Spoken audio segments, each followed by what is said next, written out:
turns out that the heart itself has a nervous system. In the pericardium, which is the fibrous membrane that surrounds the heart, there's a network of nerves which have predictive capacities. So when people say, especially for negative things, so when you say, oh, I knew it in my heart, you did. And that brain in the heart is connected to the brain up here. So that's yet another kind of connection. So then naturally, whatever happens emotionally and how we live our lives has a huge impact on our physiology, because these systems are not separate, they're just one system.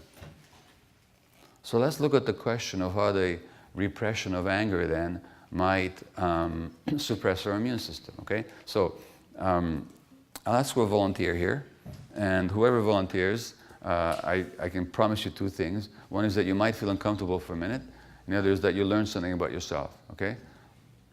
So, any volunteers? You know, thanks, right there. No, you don't have to do it, just stay where you are. Here, what's your name? Lorraine. Lorraine? Well, thanks for volunteering. Here are the rules, okay? This is a metaphor or a representation of your life. You sitting in that chair. Therefore, you can't leave the chair, okay? So whatever happens, you're going to have to stay exactly where you are. Other than that, you can do whatever you need to. You got it? Okay. So, Lorraine, what I'm going to ask you is, if you're okay with me standing right here as I give the lecture. Is this comfortable for you? Okay. So, I'm going to come closer now and ask you if it's still okay. If I give the lecture here, is that still okay with you? Yes. It's fine. No. What about if I stood right here and gave the rest of the lecture right here? How would that be for you? It would be a little uncomfortable. It's uncomfortable. So what would you like to do about it? For you to step back. You'd like me to step back and, okay, how are you going to get that? Asking you. You can ask me, okay. You can ask, and I'm going to say heck with you and come a bit closer, okay? No, Push you away. no, okay, now you'd push me away. Now you'd push me away, right? You'd push me away. Yes. Okay, very good. As you were pushing, what emotion do you think you'd be generating? My guts were just going like this, and I was feeling really smothered. That's why you pushed me away, but as you were pushing, what do you think you'd be feeling? I felt Not what you felt, but what you would feel if you were actually pushing me. What's the emotion do you think that'd be there for you? I think that would be like, I don't know, a little bit of anger and a little bit of, Exactly. Anger. And that's a healthy anger. Now, healthy anger is nothing but a defense of your boundaries. And basically, Lorraine, what you'd be saying to me is, you're in my space, get out. You're in my space, get out. Now, if you said that in the first place, you would need to be pushing me, right? But the pushing itself, it's good. It's a good response. It's a healthy response. So, in other words, healthy anger is an expression of a boundary defense. So the job of our emotions. Now, by the way, if I was somebody else in your life, I mean somebody that we had a different relationship with, you might welcome them coming close to you, right? No, I don't mean me. I mean your child or your partner or whoever, or somebody. You might actually embrace them, right, in a different situation. So the role of emotions, basically, is to respond to, approach, and welcome the healthy and positive approach, and to keep out the unhealthy and aggressive one. So it's either I want more of this or I want less of this. So that's the job of healthy anger. That's the job of the emotions. In other words, it's to let in what's healthy and nourishing and to keep out what's dangerous and unwelcome. That's the job of emotions, basically. Now, what is the job of the immune system? fight off bacteria. Yeah, so basically, the job of the immune system is to keep out what's unhealthy, like bacteria, or to kill cancer cells. That's what it does. Or to let in what's healthy, like vitamins and nourishments and so on. If your immune system attacked the particles of food and destroyed them before you had a chance to absorb them, you wouldn't live. So that the job of the immune system is like that. It's been called the floating brain because it has recognition capacity, reactive capacity, and learning capacity. So it's the same as the emotions. The immune system does the same thing as the emotions. Protect us and let in what we need. Given the unity of all these systems, it's obvious that when you suppress the one, you're suppressing the other. And that's why people that suppress anger, they have diminished activity of their immune system, as has been shown in studies. Or what happens is that the immune system gets so confused because our emotions are confused that it turns against ourselves. And that's when you get autoimmune disease, when the immune system actually attacks the body itself. Fundamentally, what happens is one way or the other. If you don't know how to say no when you need to, your body will say it for you in the form of illness. So chronic illness represents the body saying no when you didn't do it. Not your fault. This is how you were programmed before you had any choice in the matter. So again, it's not a question of blame or self-blame. But it does mean that to prevent illness, or if you have an illness, to deal with it more effectively, you need to learn to assert who you are and to say no. Now that might be difficult sometimes because the people in your life have got used to you as a yes. They've always heard you say yes. Some of them might not like you very much if you start saying no all of a sudden. And what you're going to do when you start saying no is you're going to find out who your friends are. Because the real ones are going to say to you, hey, I'm so glad you're finally saying no. And the ones that were simply there because you were constantly available for them are going to, oh, what happened to her or him? You know? That's it. But so it'll create some conflict which will trigger all your fears about attachment. So you're going to have to learn that you are more important than your attachments. That wasn't true when you were a kid, but it's true as an adult. I'm going to finish with one story, and then we'll take questions and do a couple of little exercises for you. Gilda Radner, you might remember her as a comedian on Saturday Night Live. And she died of ovarian cancer. And I didn't know anything about her life, but I read her biography because I knew she died of cancer. And guess what? It's the same story over again. So Gilda Radner was a very unhappy child, and she was overweight as a child. And she was thin as an adult because she was bulimic. So all the time that she was a star, she was actually a bulimic. Typically, she didn't tell her mother. Her mother didn't know that she was bulimic until after she had died. Why? Because she was still protecting her mother. Just like I was with suppressing my limp. Her father died when she was 12, a loss she never overcame, and so what she did, she always got into relationships with men where she would suppress herself to fit the image that the man had that he wanted of her. And the only way she could feel close to her mother was to make her laugh.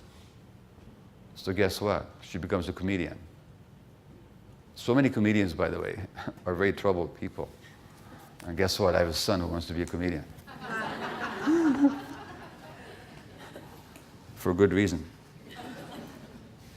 And then she develops ovarian cancer. Even after her symptoms of ovarian cancer began to cause physical distress, including bowel blockage, Radner was more concerned with satisfying others than with her own needs. She sought and received advice from sundry sources.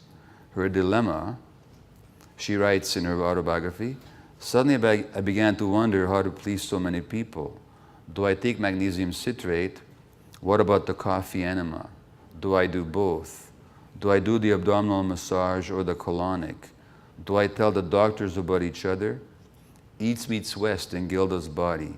Western medicine down my throat, Eastern medicine up my butt. When it seemed she had been successfully treated, Gilda became a poster girl for ovarian cancer, featured on the cover of Life magazine. She was an inspiration to many, but the recovery was short-lived. Still attached to roles she had developed as a child, she berated herself for having, quote, let down others by developing terminal illness. I had become a spokeswoman for the wellness community and a symbol of getting well. I had been a model cancer patient, completely active in my own therapy. Now I felt like a living example that didn't work. I'm just a fraud, I thought. Only close to her death did Gilda finally learn that she could not be mother to the world. I couldn't do everything I wanted to do. I couldn't keep calling all the cancer patients I knew.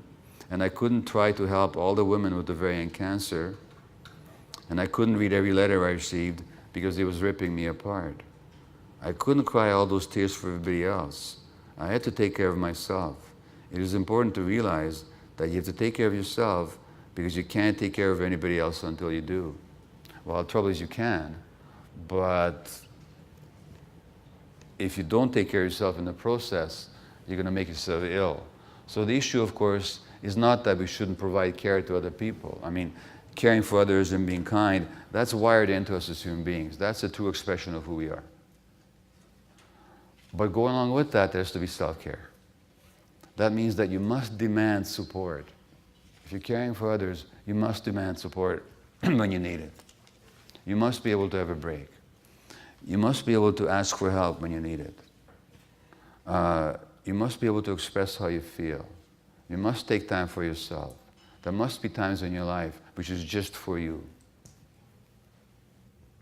So that we have to find ways, amidst the role of caregivers, to actually care for the person here.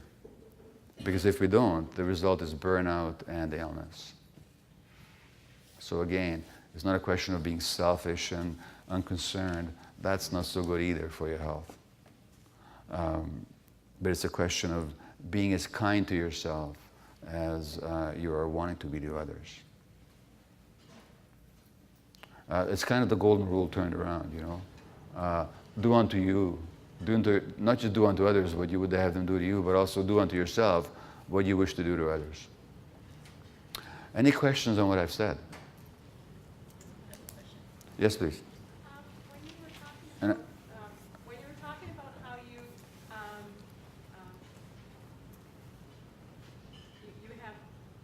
you're trying to hide yourself Yeah. and trying to pull back, is that also a time that we tend to go to addictions too? Well, addictions is something a bit different. Addiction happens when we're stressed and we need to soothe ourselves.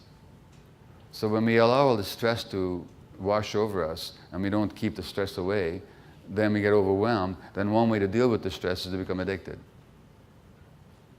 So that it's very interesting when you look at families with addictions, you also see a lot of illness in other members. So they just represent different coping styles. The addict soothes themselves through the addictive behavior. The person who doesn't go to addiction, they're going to go suppress themselves and develop illness instead. So there's a group of studies called the Adverse Childhood Experiences Studies. They look at children, or they look at adults, and if they had physical, sexual, emotional abuse, or death of a parent, or some other catastrophic event in their lives, the more of these events there were, the more likely they become to addicted as adults, and the more likely they have autoimmune disease or cancer. So when people stop soothing themselves with the alcohol, but they're not dealing with the stresses, then, as you say, they're not dealing with the emotional stuff, then the illness will show up. That would not be, not to mention that alcohol itself promotes a certain kind of cancer. Bulimia is a form of addiction, and it arises for the same reasons that addiction arises. It's like a self-soothing. What's that? Is it self-soothing? What is You know what it is? It's a buildup of tension and an urgent release. So that it's a way of actually self-created, it's a way of releasing tension. And there's that relief. So the addiction, I define as any behavior that you crave that has a sense of relief associated with it, and which has negative consequences, and you don't give it up despite the negative consequences. That's what addiction is. Bulimia is an addiction. The best way to understand it is a form of addiction. And the causes of it go back to exactly the same factors that would underlie addiction. See, there's only one story. There's only one story. You treat kids well, they grow up to be healthy adults. You don't treat them well, they're going to act out their unwellness in a number of ways. And all the illnesses that we have, and all these diagnoses are just different forms of people manifesting early trauma and early distress. That's all. It's very simple. Anorexia is an attempt to be in control of something. When you don't feel your life is in control, that's one way to be in control, because that's something nobody can control you with. So you're going to be totally in charge. It's an emotional, or it's an attempt to deal with severe emotional loss that leaves you completely helpless. But in this one area of your life, you're totally in charge. That's how I understand it. And invariably, it has to do with relationships with caregivers, particularly mothers. I don't blame mothers, because the mothers are just acting out what happened to them as kids. But these kids with anorexia, there's always issues. And, I know that, like the singer Anne Murray, I think her daughter was an anorexic. And what I read about them, it is a self-suppression on the part of the daughter. I think there's a lot of anger there that's being suppressed in anorexia. And that anger is being taken out on the self. That's how I understand. Stress is not just what happens to us, it's how we process it. What you should have had to have been able to do was to scream and yell as soon as anybody touched you the wrong way. That's what you should have been able to do too, is just to scream and run and ask for help.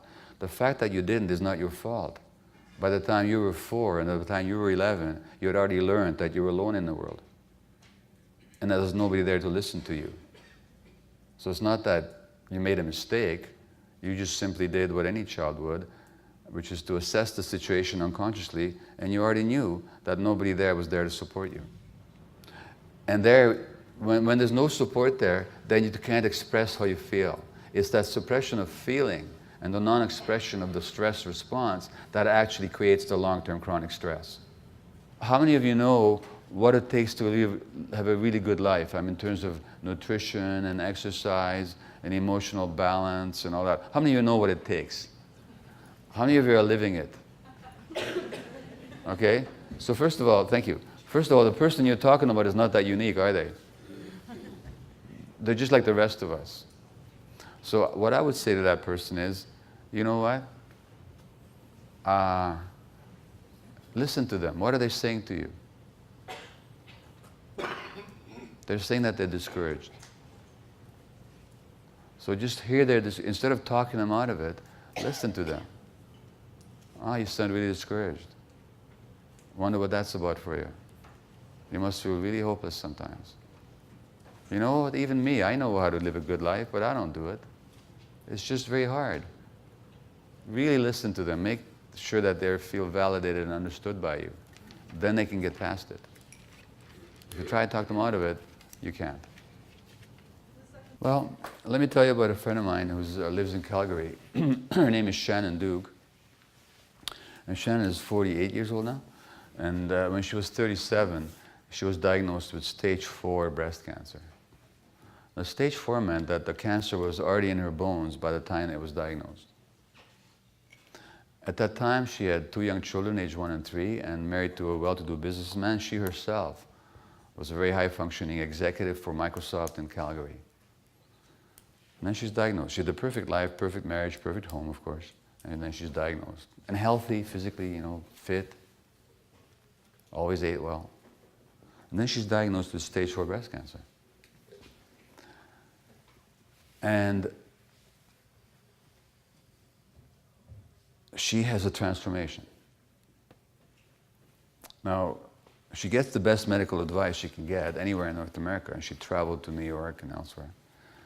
And she got the best medical treatment, and with that, she was given 1 year to live, because that's the prognosis. Stage 4, despite the medical treatment, chances are you'll be dead in 1 year.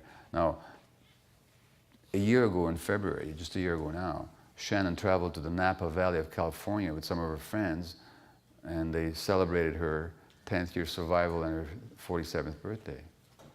And the transformation that she experienced was that when she was diagnosed and started paying attention, she realized that her life had not been her life, because she was sexually abused as a child.